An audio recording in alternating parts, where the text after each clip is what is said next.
Australia మేటి T20 league అయిన big boss 2025 విజేతగా హోబర్ట్ హరికేన్స్ నిలిచింది. ఏకపక్షంగా జరిగిన ఈ ఫైనల్ మ్యాచ్లో సిడ్నీ థండర్స్ పై 7 వికెట్ల తేడాతో ఘన విజయం సాధించారు. తన సొంత మైదానమైన హోబర్ట్ నగరంలో జరిగిన ఈ మ్యాచ్లో మిచ్ ఓవెన్ అద్భుతమైన సెంచరీతో జట్టును విజయ తీరాలకు చేర్చాడు. ఇక పూర్తి వివరాల్లోకి వెళ్తే టాస్ ఓడి మొదటగా బ్యాటింగ్ ప్రారంభించిన సిడ్నీ థండర్స్ కు ఓపెనర్లు జేసన్ సంగా, డేవిడ్ వార్నర్ అద్భుతమైన ఆరంభాన్ని ఇచ్చారు. మొదటి వికెట్ కు వీరిద్దరూ కలిసి కేవలం 10 ఓవర్లలోనే 97 పరుగులు సాధించారు. పవర్ ప్లేను కూడా ఎంతో బాగా సద్వినియోగపరుచుకుంటూ అలవోకగా పరుగులు సాధించారు.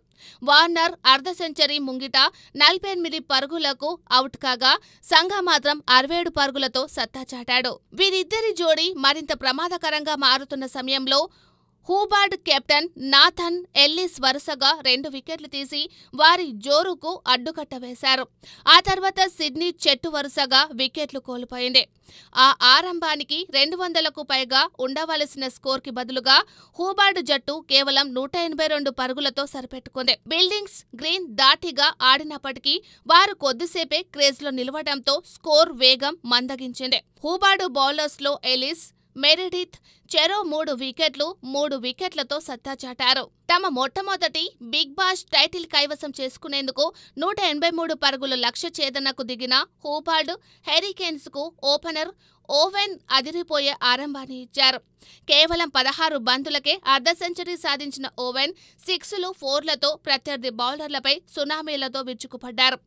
ఇతను దెబ్బకు కేవలం 4 ఓవర్లలోనే హోబార్ట్ జట్టు వికెట్ కోల్పోకుండా 77 పరుగులు చేసింది. అతని జోరును ఆపలేక సిడ్నీ బౌలర్లు నిశ్చేజితులయ్యారు. అయితే తన్వీర్ సంగా 8వ ఓవర్లలో వరుసగా 2 వికెట్లు తీసినప్పటికీ ఓవెన్ మాత్రం తన జోరుని ఏమాత్రం ఆపలేదు. కేవలం 48 బంతుల్లో 11 సిక్సర్లు, 6 4లతో 108 పరుగులు చేసి వెనుదిరిగాడు. అప్పటికే హోబార్ట్ విజయం దాదాపుగా ఖాయమైపోయింది.